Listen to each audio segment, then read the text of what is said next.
नमस्कार दोस्तों, आप सभी का स्वागत है एजुकेशन फंडा लाइव यूट्यूब चैनल पर। और दोस्तों, इस सीरीज में हम प्रीवियस ईयर क्वेश्चन पेपर जो कि आरपीएससी और आरएसएम एसएसबी के द्वारा जो भी प्रश्नों में पूछे गए हैं वो सभी हम इंपॉर्टेंट जीके के क्वेश्चन हैं वो इन वीडियो में डिस्कशन करेंगे। तो अगर आप चैनल पर नए हैं तो चैनल को सब्सक्राइब जरूर करें, वीडियो को लाइक करें, वीडियो से संबंधित कमेंट है वो आप कमेंट बॉक्स में जरूर डालें। तो चलिए दोस्तों, शुरू करते हैं आज का हमारा वीडियो। और आज हम जो आपके इंपॉर्टेंट क्वेश्चन है जो आगामी परीक्षाओं में आने की पूरी संभावना है उन प्रश्नों को डिस्कशन करेंगे। तो चलिए बढ़ते हैं आज के हमारे पहले प्रश्न की ओर।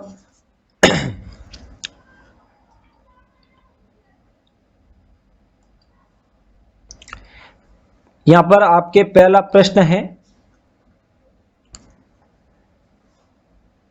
बडोली के घटेश्वर मंदिर में शिव के किस स्वरूप को उत्कीर्ण किया गया है। यानी आपको बताना है जो बडोली के घटेश्वर मंदिर में शिव के किस स्वरूप को जो है उत्कीर्ण किया गया है। यहां पर आपके सामने ऑप्शन है, ऑप्शन ए बाल रूप, ऑप्शन बी नटराज, ऑप्शन 3 है आपके पशुपति या ऑप्शन 4 है अर्धनारीश्वर। तो आपको बताना है कि बडोली का जो मंदिर है घटेश्वर मंदिर उसमें किस स्वरूप को उत्कीर्ण किया गया है। तो देखिए दोस्तों, इस प्रश्न का जो आपके करेक्ट आंसर होगा वो होगा ऑप्शन 2। ऑप्शन 2 जो है इस प्रश्न का करेक्ट आंसर है। जो बडोली का मंदिर है वो 8वीं से 12वीं शताब्दी का, ये जो आपके मंदिर है बडोली का ये 8वीं से लगभग 12वीं शताब्दी का मंदिर है। और ये जो आपके बडोली कोटा से 50 किलोमीटर की दूर चंबल तथा बामिनी नदी के संगम पर 5 किलोमीटर दूर है। और ये 9वीं तथा 10वीं शताब्दी में शैव पूजा का एक केंद्र था।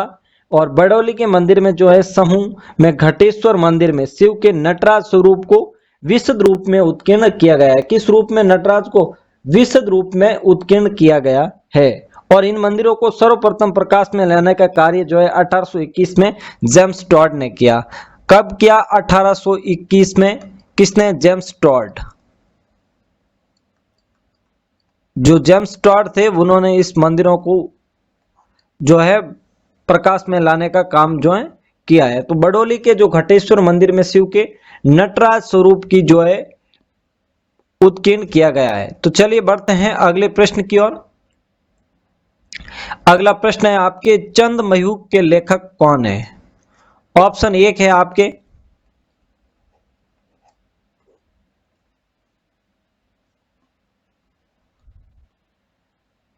सुजाजी, ऑप्शन 2 है गणपति, ऑप्शन 3 है आपके सूर्यमल मिश्रण और ऑप्शन 4 है ईश्वरदास जी। तो आपको बताना है चंद्रमयूख के लेखक कौन है। तो दोस्तों, आपके इस प्रश्न का जो करेक्ट आंसर होगा वो होगा ऑप्शन 3, यानी सूर्यमल मिश्रण जो है वो चंद्रमयूख के लेखक है।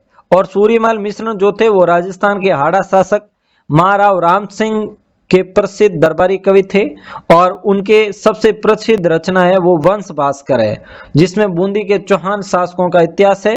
और उनके द्वारा रचित अन्य ग्रंथ है वीर सतसई, बलवंत विलास और चंद्रमयूख।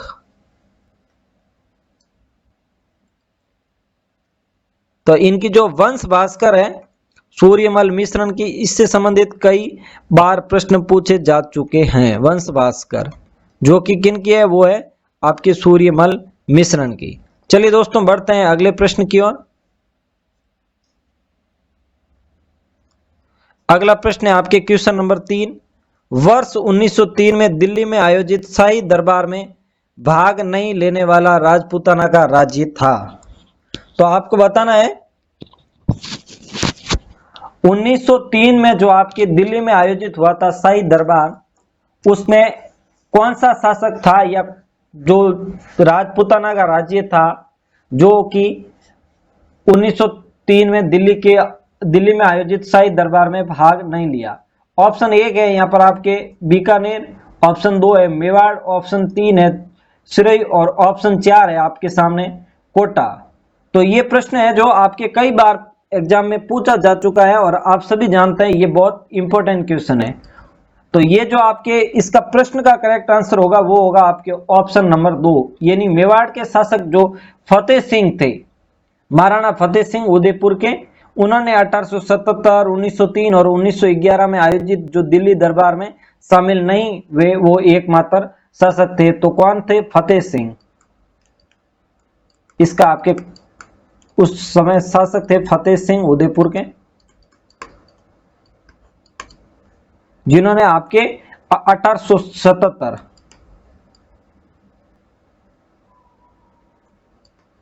1903 और आपके 1911 में जो दिल्ली में आयोजित दरबार हुए इनमें भाग नहीं लिया। किसने नहीं लिया? महाराणा फतेह सिंह उदयपुर, इन्होंने जो है आपके भाग नहीं लिया। चलिए दोस्तों बढ़ते हैं अगले प्रश्न की ओर। अगला प्रश्न है आपके प्रश्न नंबर 4। प्रश्न नंबर 4 है, निम्नलिखित में से किस राजपूत राजा ने अकबर के साथ युद्ध नहीं किया? ऑप्शन 1 महाराणा प्रताप, ऑप्शन 2 मोटा राजा उदय सिंह, ऑप्शन 3 राव चंद्र सेन या ऑप्शन 4 सुल्तान देवड़ा। तो आपको बताना है कि ऐसा कौन सा राजपूत राजा था जिसने अकबर के साथ नहीं किया था युद्ध। तो इस प्रश्न का आपके करेक्ट आंसर होगा ऑप्शन 2, मोटा राजा उदय सिंह थे, उन्होंने जो है अकबर के साथ युद्ध नहीं किया, बाकी सब ने जो है आपके युद्ध किया था। चलिए अगले प्रश्न की ओर बढ़ते हैं।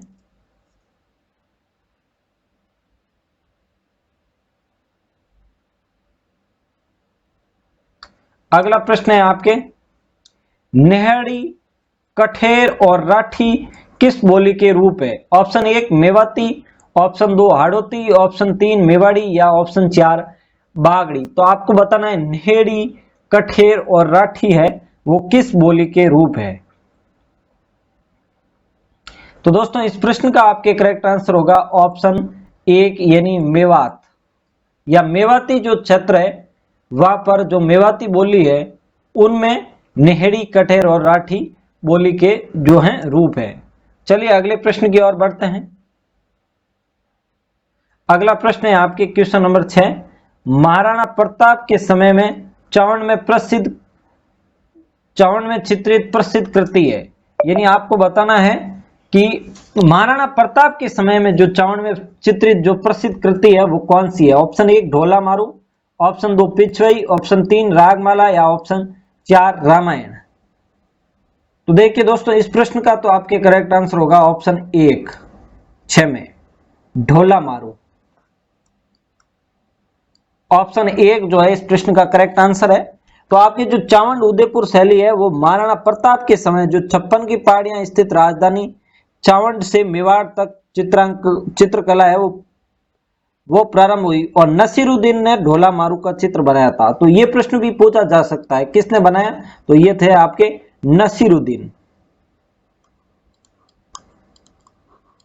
नसीरुद्दीन थे, उन्होंने जो है आपके ये ढोला मारू का चित्र बनाया। तो ये जो है आपके महाराणा प्रताप के समय में सावन में प्रसिद्ध चित्र करती है। चलिए अगले प्रश्न की ओर बढ़ते हैं।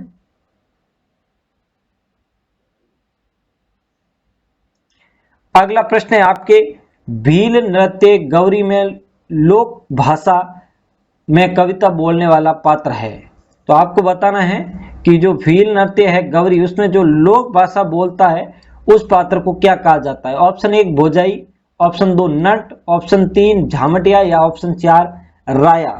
तो दोस्तों इस प्रश्न का जो आपके करेक्ट आंसर होगा वो होगा ऑप्शन 3 यानी झामटिया। जो भील नृत्य को गौरी में लोक भाषा में कविता बोलने वाला व्यक्ति होता है उसे आपके झामटिया कहा जाता है। गौरी, हाथीमना और गैर नृत्य जो है वो राजस्थान की भील जनजाति द्वारा किया जाता है। तो ये गौरी नृत्य आ गया, एक होता है आपके हाथीमना और गैर नृत्य। और कौन कौन से होते हैं? हाथीमना और गैर नृत्य। हाथीमना और आपके गैर जो है आपके भीलों के जो है वो नृत्य हैं। चलिए अगले प्रश्न की ओर बढ़ते हैं।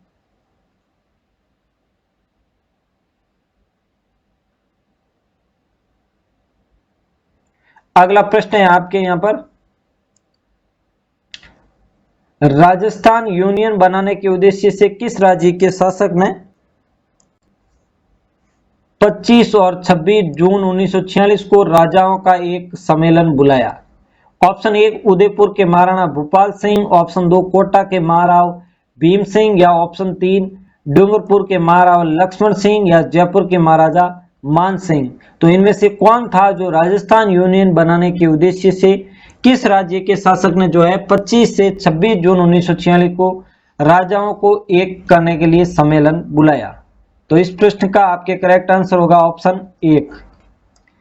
उदयपुर के महाराणा भूपाल सिंह थे, उन्होंने राजस्थान यूनियन बनाने के उद्देश्य से जो है 25 और 26 जून 1946 को राजाओं का एक सम्मेलन बुलाया था। अगले प्रश्न की ओर बढ़ते हैं। बाबूजी की कथा के साथ कौन सा लोक वाद्य जुड़ा हुआ है? ऑप्शन 1 रावण हत्ता, ऑप्शन 2 पूंगी, ऑप्शन 3 भपंग, या ऑप्शन 4 शहनाई। तो आपको बताना है बाबूजी की कथा के साथ कौन सा लोक वाद्य जुड़ा है। तो इस प्रश्न का आपके करेक्ट आंसर होगा ऑप्शन 1 यानी रावण हत्ता। तो इस प्रश्न का आपके करेक्ट आंसर है ऑप्शन 1 रावण हत्ता। तो आपकी जो रावण हत्ता है वो एक प्राचीन काल का वाद्य यंत्र है, जो तार वाला वाद्य यंत्र है, और इसका उपयोग जैसे भारत, श्रीलंका और आसपास के क्षेत्र में किया जाता है। तो ये जो है तार से बजाने वाला वाद्य यंत्र है रावण हत्ता। चलिए दोस्तों अगले प्रश्न की ओर बढ़ते हैं।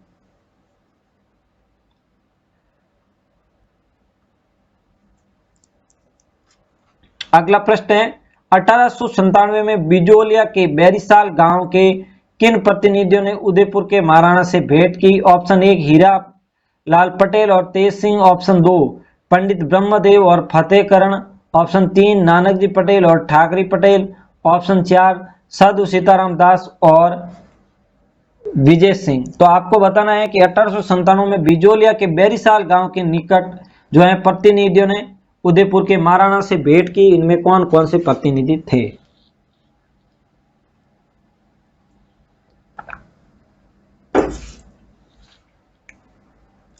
तो दोस्तों आपके 10 नंबर क्वेश्चन का करेक्ट आंसर होगा ऑप्शन 3 यानी नानजी पटेल और ठाकरी पटेल। तो इस प्रश्न का आपके करेक्ट आंसर ऑप्शन 3। अगला प्रश्न है आपके, भीम भड़क चैल पूरा स्थल स्थित है? Option 1 Jaipur, option 2 Bundi, option 3 Jodhpur, या ऑप्शन 4 अलवर। तो आपको बताना है भीम भड़क चैल क्षेत्र पूरा स्थल है वो कहां पर स्थित है? तो देखिए दोस्तों इस प्रश्न का आपके करेक्ट आंसर होगा ऑप्शन 3 यानी जोधपुर। चलिए अगले प्रश्न की ओर बढ़ते हैं। अगला प्रश्न है आपके, किस राजपूत राज्य ने 1844 ईस्वी में कन्या भ्रूण वध को गैर कानूनी घोषित किया? Option 1 Bikaner, option 2 Jodhpur, option 3 Alwar, या ऑप्शन 4 जयपुर। तो आपको बताना है किस राजपूत राज्य ने जो है 1844 ईस्वी में कन्या भ्रूण को जो है गैर कानूनी घोषित किया? तो आपके क्वेश्चन नंबर 12 का करेक्ट आंसर होगा ऑप्शन 4 जयपुर। जयपुर रियासत ने जो है 1844 में कन्या भ्रूण को गैर कानूनी घोषित किया। चलिए अगले प्रश्न की ओर बढ़ते हैं। अगला प्रश्न है यहाँ पर आपके क्वेश्चन नंबर 13, निम्न में से किस प्रतिहार शासक ने अपनी राजधानी मंडोर से मेड़ता बदली? तो यहाँ आपको शासकों के नाम दिए गए हैं, Kakkuka option 1, option 2 Siluka, option 3 Nagabhata प्रथम, या ऑप्शन 4 रजिल। तो आपको बताना है किस प्रतिहार शासक ने जो है अपनी राजधानी मंडोर से मेड़ता बदली? तो दोस्तों आपके 13 नंबर क्वेश्चन में करेक्ट आंसर है ऑप्शन 3 यानी नागभट्ट प्रथम। नागभट्ट प्रथम जो है प्रतिहार शासक, उन्होंने अपनी राजधानी मंडोर से मेड़ता बदली। और जो नागभट्ट है वो लगभग आपके 730 से 760 ईस्वी के मध्य हैं, और ये प्रतिहार वंश की भव्यता की नींव नागभट्ट प्रथम ने रची थी। इन्होंने 730 से लगभग 56 ईस्वी के मध्य शासन किया। नागभट्ट के प्रथम उत्तराधिकारी के रूप में उसके भाई के पुत्र ककुका और देवराज जो हैं वो इनके समकक्ष थे। चलिए अगले प्रश्न की ओर बढ़ते हैं। अगला प्रश्न है आपके यहाँ पर क्वेश्चन नंबर 14, राजस्थान में मौर्यों की उपस्थिति स्पष्ट है। ऑप्शन 1 नंदसा युग शिलालेख, ऑप्शन 2 कर्णस्वा के शिवालय के शिलालेख, ऑप्शन 3 नासिक अभिलेख या ऑप्शन 4 जूनागढ़ अभिलेख। तो आपको बताना है राजस्थान में मौर्यों की उपस्थिति स्पष्ट करने वाला कौन सा शिलालेख है। तो आपके क्वेश्चन नंबर 14 में जो है करेक्ट आंसर होगा ऑप्शन 2 कर्णस्वा के शिवालय के शिलालेख से। ऑप्शन नंबर 2 इसका करेक्ट आंसर है। ऑप्शन 14 में कोटा के निकट जो है कर्णस्वा है, कस्वा ने शिवालय से लगभग 738 ईस्वी का शिलालेख मिला है, जिसमें मौर्यवंशी राजा धवल का नाम है। तो इसमें किसका नाम है? मौर्यवंशी राजा धवल है और उनका नाम जो है इसके अंदर है। चलिए अगले प्रश्न की ओर बढ़ते हैं।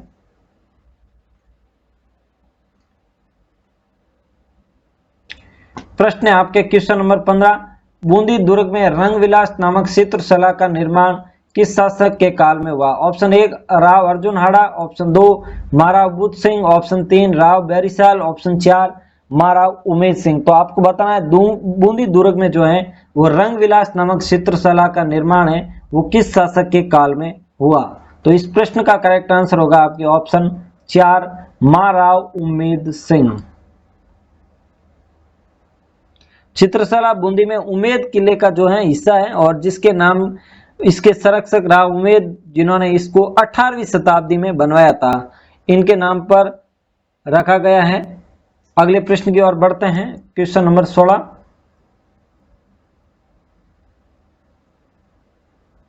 प्रश्न नंबर 16 है यहाँ पर निम्नलिखित में से कौन सा उत्पादक क्षेत्र और खनिज सुमेलित नहीं है? तो यहाँ पर आपको खनिज और खनिज क्षेत्र दिए गए हैं, तो आपको बताना है कौन सा जो है सुमेलित नहीं है। ऑप्शन 1 है खोद दरीपा सीसा जस्ता, ऑप्शन 2 है चंपागुड़ा बेरेलियम, ऑप्शन 3 है लीलवानी मैंगनीज और ऑप्शन 4 है मोरिजा बनोल लोहा। तो आपके क्वेश्चन नंबर 16 है वहां करेक्ट आंसर होगा ऑप्शन 1।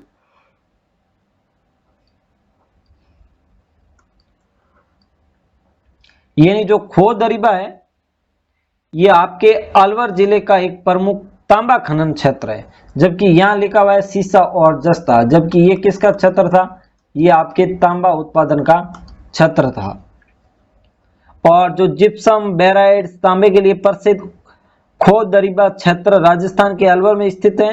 अलवर राजस्थान के मेवात अंचल के अंतर्गत आता है।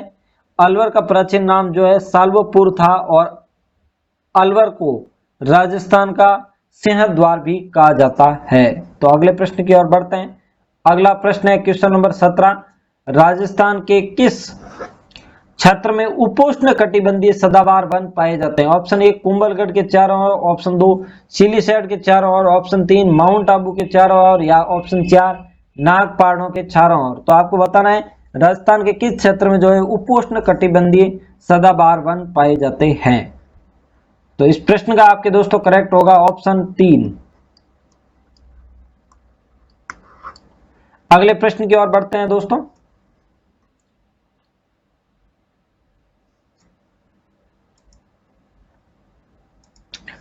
अगला प्रश्न है आपके यहां पर निम्नलिखित नदियों में जलग्रहण क्षेत्र का सही अवरोही क्रम क्या है? बनास, माई, लूणी और बाण गंगा। तो 18 में जो है आपके एक बार मिलान करके देख लेते हैं। बिल्कुल बनास और फिर आपके आएगी 1 नंबर पे आएगी आपके बनास और 2 नंबर पे आएगी यहां पर आपके, उसके बाद आएगी लूणी और उसके बाद आपके माई और फिर नंबर 4 पे बाणगंगा। इस प्रकार आपका इसका ऑप्शन 1 जो है वो करेक्ट होता है। तो इस प्रश्न का आपके करेक्ट आंसर ऑप्शन 1। अगले प्रश्न की ओर बढ़ते हैं। प्रश्न है राजस्थान के किन जिलों में लाल दोमी मिट्टी पाई जाती है? Option 1 Udaipur Dungarpur, option 2 Jaisalmer Jalore, option 3 Nagaur Ajmer और ऑप्शन 4 कोटा बारा। तो आपको बताना है राजस्थान के किन जिलों में जो है लाल दोमी मिट्टी पाई जाती है।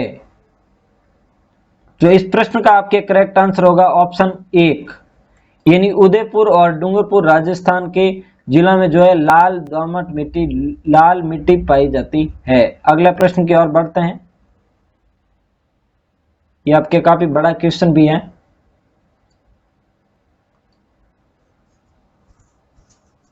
क्वेश्चन है आपके यहाँ पर कथन और कारण दिए हैं। कथन ए है राजस्थान में भूजल स्तर निरंतर गिर रहा है।